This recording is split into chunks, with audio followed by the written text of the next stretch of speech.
Welcome to Live with the Eczema Doc, brought to you by Clean Body, where we believe that you can heal your skin from within by cleaning your body. I'm Dr. Fong, a naturopathic doctor specializing in eczema, and I'm here to guide you through the journey of understanding the root causes of your eczema so that you can finally achieve the clear, healthy skin you deserve. Each week, we combine research-backed insights, science-based strategies, and my years of clinical experience to uncover what's really triggering your eczema and how you can take control for lasting relief. Let's dive into today's episode and uncover the next step to healing your skin from within.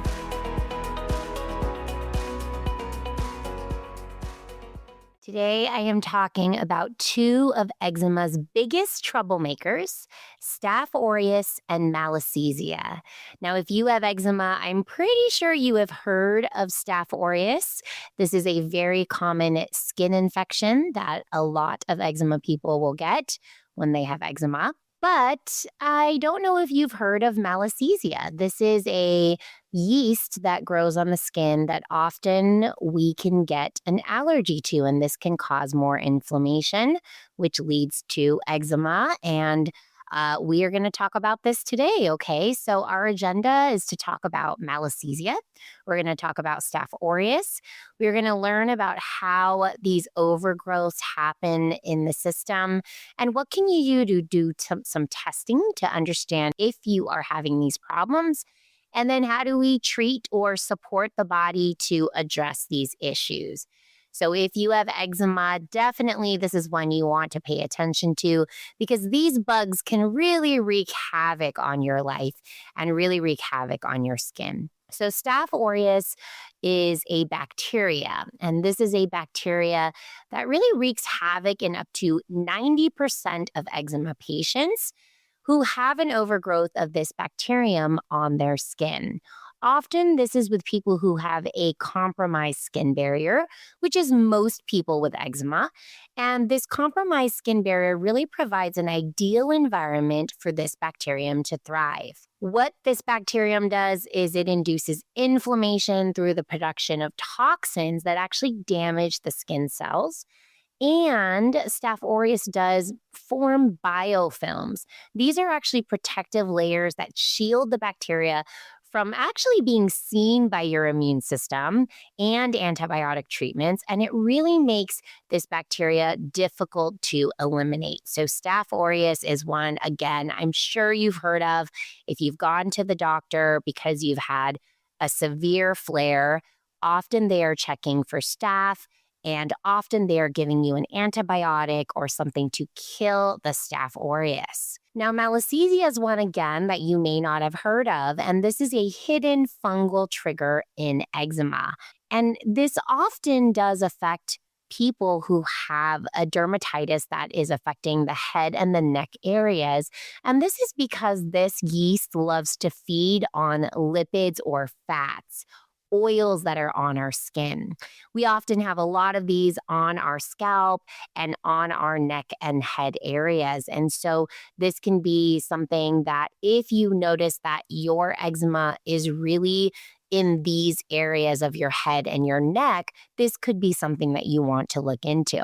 Now, these exacerbations often occur in adolescence or young adulthood, especially during that time when we think about teenagers getting acne, again, because of maybe more oil-prone skin. If you have lesions that are resistant to treatment, this may also be something to think about. And often people do have associated atopic diseases like asthma or allergic rhinitis as well. Now, what happens is this overgrowth of Malassezia can actually trigger an immune and allergic response. And we see this allergic response in about 5 to 27% of children and 29 to 65% of adults. These people are testing positive for IgE antibodies to Malassezia, and this is something I often test in my practice. Other things that can exacerbate Malassezia are excessive sweating, okay? So if you are someone who sweats a lot and then you're getting so itchy because of that sweat, we also want to think about that Malassezia allergy that leads to those flare-ups while you're sweating. So, again, this is a hidden yeast that often we just don't know about. If you have a type of eczema called seborrheic dermatitis, then you might know a little bit more about this because it is one of the leading causes of seborrheic dermatitis is an overgrowth of Malassezia. And maybe you have not been identified as having seborrheic dermatitis, but this still could be a problem for you. Okay. So even if people are saying, oh, you just have eczema and they haven't mentioned the word seborrheic dermatitis or sebderm, this is still something that we may want to consider. So when people do have eczema and they specifically have it a lot on the head and neck areas, I do like to test for this allergy to Malassezia. Okay. So how does Staph aureus and Malassezia overgrowth happen? Well, what I have depicted here is an apple and a donut. Well, you guessed it. These bugs love to eat sugar, and especially those added sugars that we might find in a donut. And so, a diet high in sugar and inflammatory foods like gluten and dairy can actually trigger and feed these bugs in our system, in our guts. And that actually does contribute to those bugs overgrowing on our skin as well, too. A compromised skin barrier, as we mentioned before. Now, this, of course, can be a genetic issue, but it can also be something that happens because we are using toxic products, because we are wearing synthetic clothing instead of, let's say, organic cotton, organic bamboo clothing. That can also trigger, inflammation at our skin, which causes us to have a compromised skin barrier. Maybe we're using toxic products as well. Then, of course, a poor microbiome overall in the gut can also lead to a poor microbiome on the skin. And of course, using antibiotics and then other reasons for poor microbiome health, including, if your child was born via C-section, if your child had to use antibiotics, at birth, all of these can play a role in the microbiome. And that diet high in sugar plays a role in that microbiome health as well, too. If you are sweating a lot, if you live in a warm environment or a very warm and humid environment, you may be more prone to this. And if you just have very oily skin, or if you're someone who puts a lot of oils on your skin, this could feed the Malassezia. Now, this is where, you have to think about what are the root causes of your eczema when you're thinking about what kind of topicals to put on your skin. Because if you do have a Malassezia problem and you use a lot of oils, you might actually notice that you're seeing more problems. So some people with eczema do really well with the more oil-based moisturizers, and then some people don't do well. If you're one who doesn't do well with the oil-based moisturizers and you notice that your skin flares more when you use oil-based moisturizers, you may want to think, I might need to look into Malassezia and think about the yeast on my skin. If you're someone who does well with these oil-based moisturizers, maybe that's not your problem. Okay, so those are things to think about.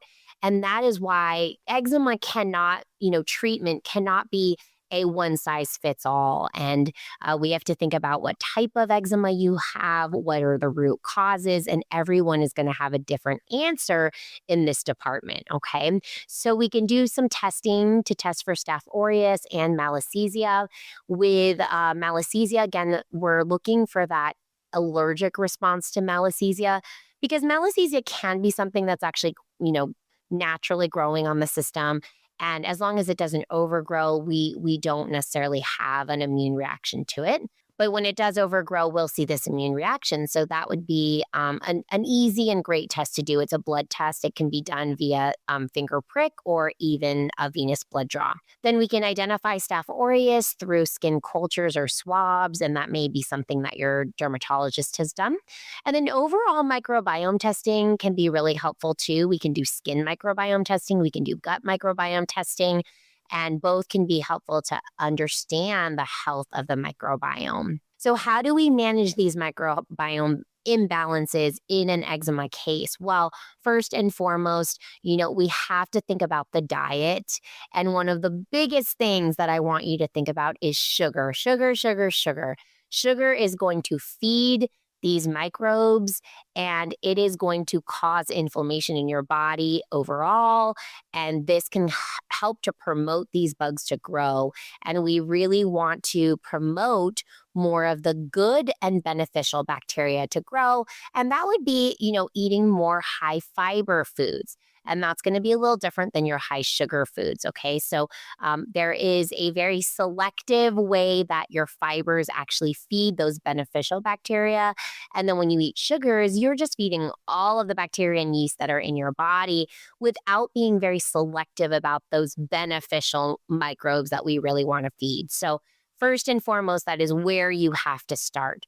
You have to maybe think about sweat management. Maybe you have to think about where you're living and, really for the moment while we're working on things, lowering the sweat for right now. Now, sweat is something I love and I want you to sweat. But right now, while you have that, inflammatory response, especially if it's Malassezia, then we might want to manage that sweat for the moment. And a lot of you might know that is that you're trying not to sweat because it exacerbates your symptoms. And that can be good. In the meantime, we do need to still consider ways to move that lymphatic system, though, if we aren't having you sweat. If you are having bugs growing on your skin, barrier of your skin can be compromised. And so we do want to think about barrier repair. Again, there's a lot of ways we can do this. And if you have Malassezia, we have to do that a little differently from if you have, more of a staph problem. If you have neither of these problems, then we want to do something different as well. So we just need to think about that. Do we promote the barrier from internal with your diet, with supplements? Do we promote it from external? And I like to do all of the above, but then I have to know, what is the root cause of the eczema to understand what kind of barrier repair we need to do. I do use antimicrobial and antifungal treatments, but I personally, as a naturopathic doctor, like to use natural ways of addressing the microbiome, either internally in the body or topically. And then I do like both internal and topical probiotics as well. So this is really, understanding that the more beneficial bacteria we have, the less Malassezia and staph will be able to grow. So, they really compete against those bacteria and yeast that we don't want to grow. So, this is a little bit about how we would assess the situation and decide, what are the most appropriate treatments. Again, it's not a one size fits all. So we really have to understand why you have eczema, and everyone's answer is going to be different. Okay. Now, you could also have both of these bugs, staph and Malassezia, unfortunately. And sometimes I do like to layer topicals and internal treatments, kind of addressing both of those. At Clean Body, we have a clean skin topical kit that has something that specifically addresses Staph aureus called hypochlorous acid. It also has a probiotic and a skin barrier repair called Clean Skin Protect. This is really great if you think you have more of a staph issue. And again, up to 90% of people with eczema do. So the Clean Skin Topical Kit is great for that. If you have more of a Malassezia problem, then, the products in the Clean Skin Topical Kit, all of them might not be perfect for your situation. We might want to think about more anti-yeast, antifungal products. So I do like the Nutribiotic Skin and Wound Spray, for example, which has grapefruit seed extract and tea tree oil, if you tolerate those things. I like to avoid oils on the skin. I like to use more sprays and water-based treatments instead, and really work on that internal environment. So, we really like to think about that. What is the root cause? We really have to keep asking ourselves that. And if whatever you're doing is not working, you might actually be addressing, the wrong thing or the wrong root cause. So we really need to figure that out. All right. Well, if you have eczema, I'm hoping that this has helped you, because I think this is where I see some problems. People will come and they've been using oils on their skin and they just keep getting itchy every time they use those oils. Then they tell me that their eczema is on their face and their neck, and I see these pictures. And then they tell me every time they sweat, they're so super itchy. And I'm like, okay, we got to stop using the oils. We have to find something different, water-based treatments, etc. Or I might find somebody who is, basically just taking antibiotic after antibiotic for Staph aureus. And I say, okay, let's try topicals. Let's try some natural things to address those bacterial infections rather than continuing to just kind of kill the bugs. Let's go ahead and promote a good microbiome, is something that we might want to work on. Thank you for joining Live with the Eczema Doc. I hope today's episode provided you with valuable insights and tools to support your journey to healing your skin from within. For more information, visit www.cleanbody.health or check the links in the podcast description. You'll find the studies and resources discussed today on my blog. You can also take my free eczema root cause assessment to uncover potential triggers or download my free eczema relief guide for quick, practical tips to calm flare-ups and help with your sleep. If you found this episode helpful, please remember to like, subscribe, and share the podcast to help others on their healing journey. And if you'd like to stay updated with future episodes, please turn on your notifications so you don't miss a thing. Please remember this podcast is for informational purposes only and does not constitute medical advice. Always consult with your healthcare provider or book a consultation with me before making any changes to your healthcare regimen. When you clean your body, you heal your skin from within. Thank you again for listening, and I'll see you next week.